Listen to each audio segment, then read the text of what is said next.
it wasn't for this person, I'd be like, no, I give credit where credit is due. But at the end of the day, I did this just all by running my mouth, and by word of mouth, people believed in me.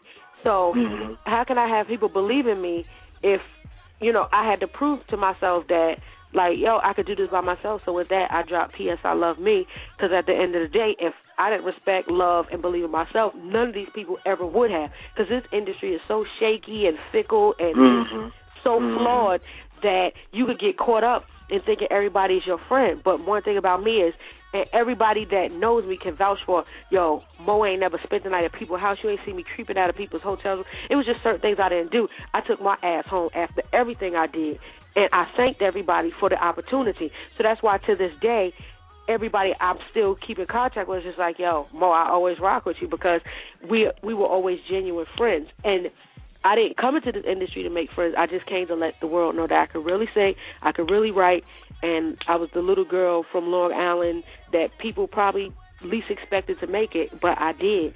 And so the first single that I dropped off the album was entitled I Love Me, and that was featuring Tweet, somebody that I started with in the game back in the day. With Missy, we toured with her, we sang background, and then we eventually all branched off. And who better than to do that with than somebody who has had a tumultuous past? Like, if you watch old interviews, we've both been through things. We're both moms.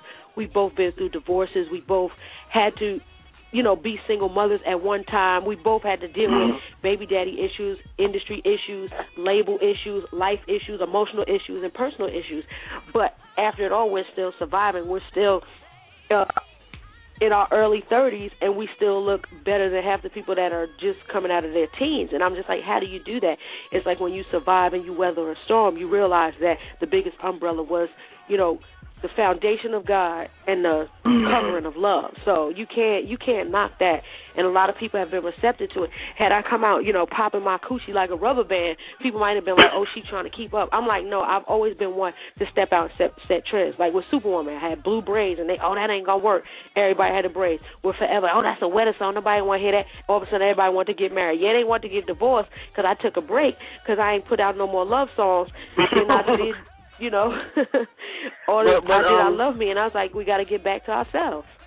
Who else did you have on the album? Who else did you collaborate with, and what producers did you work with? We did the whole album in-house. My husband is my producer, my music director. He and I wrote everything. His brother, Daniel Bryant, they call themselves the B-Boys. And besides that, like, everyone I called to feature did their feature. I got Mano on the album because he's a good friend of mine. I've known him for years. And I was like, we got to do like a hood anthem. So we did a song called Take Me Away. I called my friend P.J. Morton, who just signed to YMCMB. He's Bishop Paul S. Morton's son.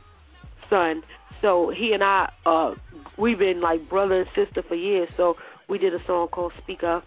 I call Faith. Now, her song isn't actually on the album. We just leaked it for the fans to hear us do something together because she's touring and I was putting out the album, so I knew it was just hard for us to collaborate. So we did the trade-off. I was on her album on a song called Trouble World Part 2 with me, her, and Estelle. And so she returned the favor, and she did the song Perfect Man Part 2 with me. So we just released that a couple of weeks ago just to tease the fans and put that out on YouTube. It wasn't a video. It was just a link to the song, and we got mad views. And I was like, that's what's up. People just want to hear good music.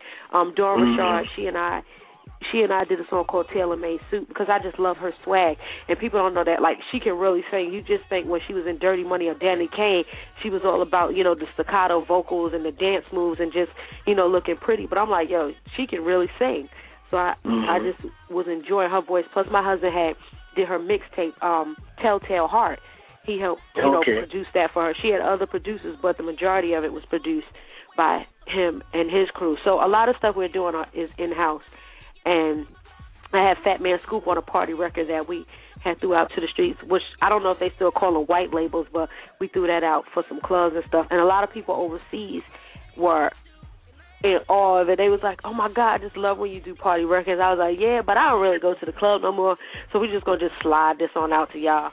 But all in all, the album really just captures the essence of me, the love side, the emotional side, the motherly side, the spiritual side, there's so many facets and different sides to me.